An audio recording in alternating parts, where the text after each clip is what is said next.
mabok, kemudian teler di depan rumah orang, lalu kemudian oleh jamaah setempat, pengurus lingkungan yang sedang ronda ditegur, kamu Habib kok mabok? Habib mabok masuk surga. Kacau ya. Ente mabok gak boleh, aneh mabok gak apa-apa katanya, mabok gitu ya. Apakah benar orang yang mengaku turunan Nabi? Kalau benar, apalagi belum jelas, apalagi nggak benar, apalagi turunannya siapa, gitu kan? Ini mah andai beneran turunan Nabi. Contoh di sini ada dzurriyyah Mbah Sunan Gunung Jati, ya, bukan saya. Di sini ada barangkali di sini, itu kan? Ada dzurriyyahnya Mbah Sunan Ampel barangkali, ada dzurriyyahnya Mbah Sunan Giri, nah, atau Maulana Maghribi Syarif Sayyid. Nah, kalaupun benar turunan Nabi, tapi kalau menyelisihi syariat itu nggak benar, salah, dan tidak boleh diikuti. Tidak boleh diikuti, tidak boleh. Mana dasarnya?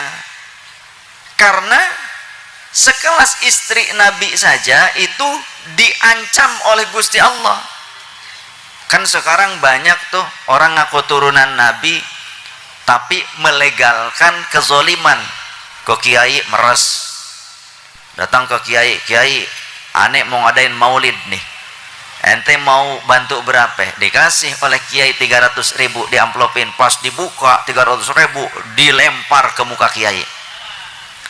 Salah satunya kiai nyeker asli Brebes yang langsung ngomong ke saya di panggung saat itu, yang membuat saya murka. Ada video saya murka terhadap oknum-oknum seperti itu.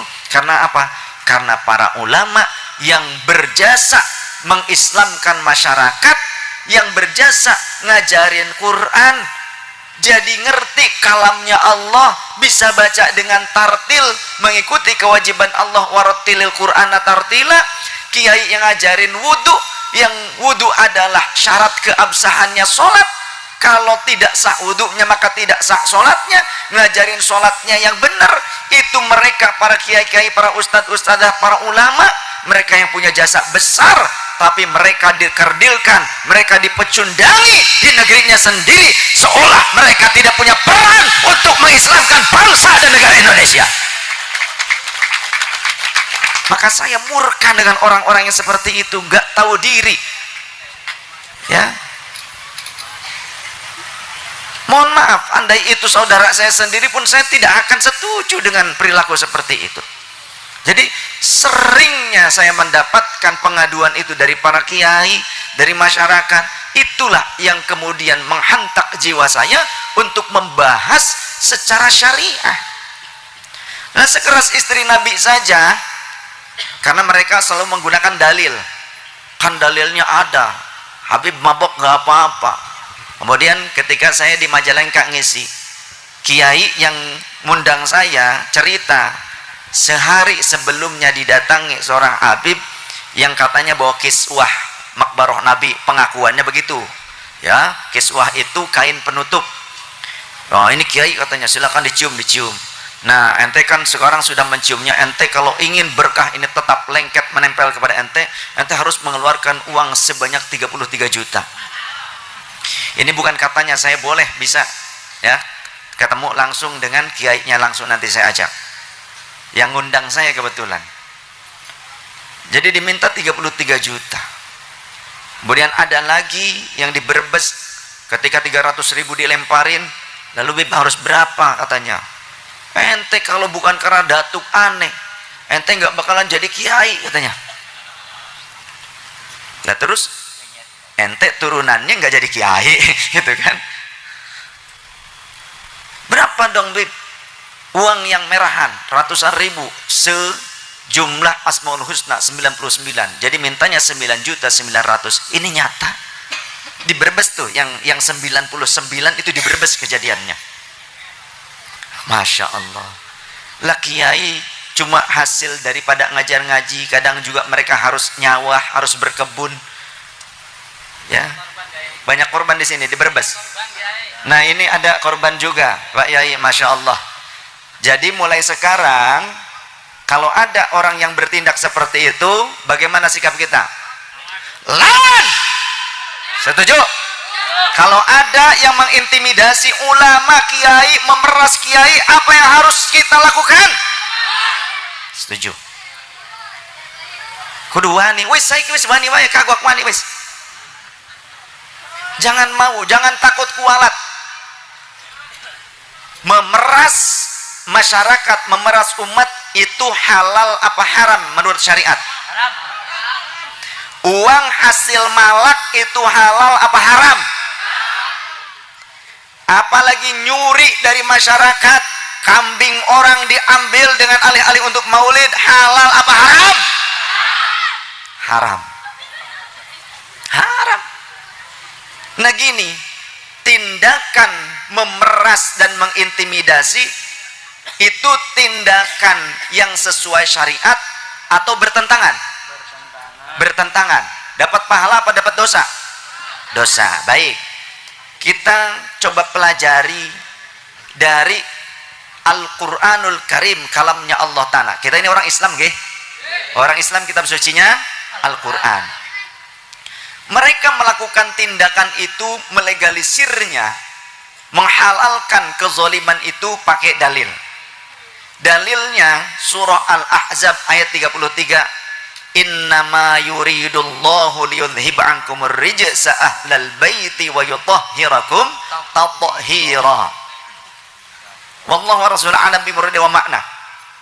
Innama yuridullahu, innama, tidak ada yang lain, sesungguhnya, hanya, gitu ya. Kalau ilmu balaghah kan begitu, seolah-olah tidak ada yang lain tujuannya. Innama yuridullahu, Allah berkehendak, liyudhhiba ankumur rijsa, untuk menghilangkan, rijsun itu kotoran, dari diri kalian. Ahlal baiti, wahai ahlul bait Nabi. Siapa yang dimaksud pada ayat ini? Yang dimaksud pada ayat ini di dalam kitab-kitab tafsir seperti Ruhul Ma'ani, ya, tafsir Al-Quranul Azim, ternyata Sayyiduna Ali, Sayyidah Fatimah radhiyallahu anha, Sayyidul Hasan wal Husain radhiyallahu anhumah, di dalam asbabun nuzulnya ternyata berkenan dengan itu.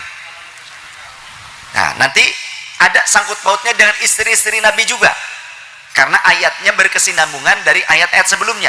Kita lanjutkan dulu yang ini, kalimat potongan ayat yang tadi. Jadi bukan satu ayat full, tapi itu potongan. Innama yuridullahu liyudhhiba ankumur rijsa ahlal baiti wa yutahhirakum tathhira. Liyudhhiba ankumur rijsa ahlal baiti wa yutahhirakum tathhira, dan Allah bertujuan untuk menyucikan kalian dengan sesuci-sucinya. Lantas kemudian ada orang yang menggunakan potongan ayat ini dengan tujuan untuk memvalidasi, membenarkan tindakan buruknya yang bertentangan dengan syariatul Islam. Padahal isinya, ini kan potongan ayat yang sempurnanya, nah harusnya qori yang bacanya. Ya setidaknya yang suaranya bagus. Wa fi buyutikunna wallahu wa rasuluhu a'lam bi muradi wa makna. Ini khitabnya kepada muannats. Wa qarna fi buyutikunna. Khitabnya kepada muannats. Kepada siapa? Ternyata dari ayat sebelumnya diketahui, ya nisa'an nabiyyi, tujuan ayat ini adalah peringatan kepada istri-istri Nabi.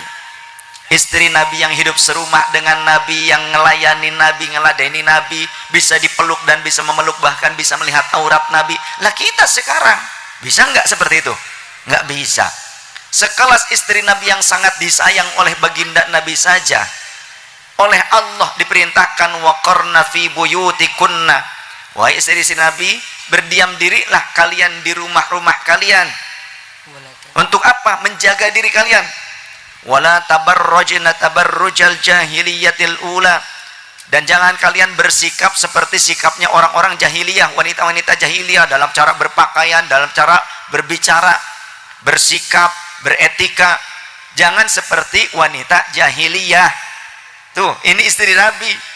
Apalagi cuma ngaku turunan kayak kita-kita di zaman ini. Ya. Wala tabarrajna tabarrujal jahiliyatil ula wa aqimnas sholata. Dan tegakkanlah sholat oleh kalian wahai istri Nabi. Istri Nabi harus sholat. Turunan Nabi gimana? Boleh nggak sholat turunan Nabi?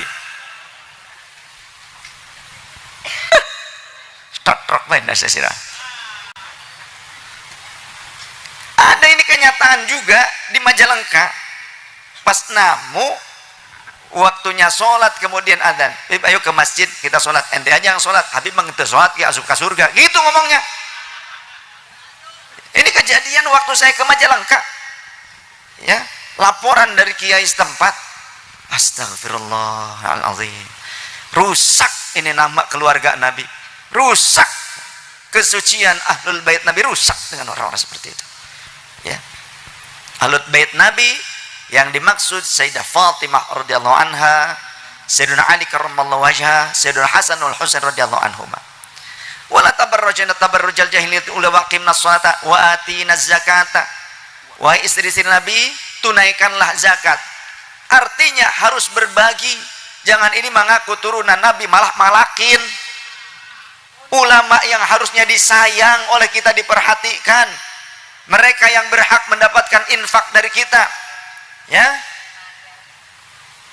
walladzina uhsiru fi sabilillahi la yastati'una darban fil ard yahsabuhumul jahilu aghniya aminat ta'affuf ta'rifuhum bisimahum la yas'aluna an-nasa ilhafa al-baqarah. Mereka para orang-orang yang berdakwah dengan cara ngajar ngaji, bukan cuma jadi penceramah khutbah, bukan. Yang dimaksud adalah orang-orang yang alim yang mengajarkan ilmu mereka, bukan penceramah, bukan. Jadi kalau jenengan bisa memberikan hadiah yang besar kepada penceramah atau kepada vokalis sholawat, kepada artis sholawat, tapi kalian tidak punya perhatian kepada guru-guru kalian yang ngajarin Al-Quran, kalamullah, yang ngajarin kalian sholat yang benar, ngajarin zakat, ngajarin puasa, ngajarin haji, kalian tidak punya perhatian kepada mereka di kampung kalian, maka berarti kalian sudah su'ul adab kepada orang-orang yang berhak mendapatkan penghormatan kalian.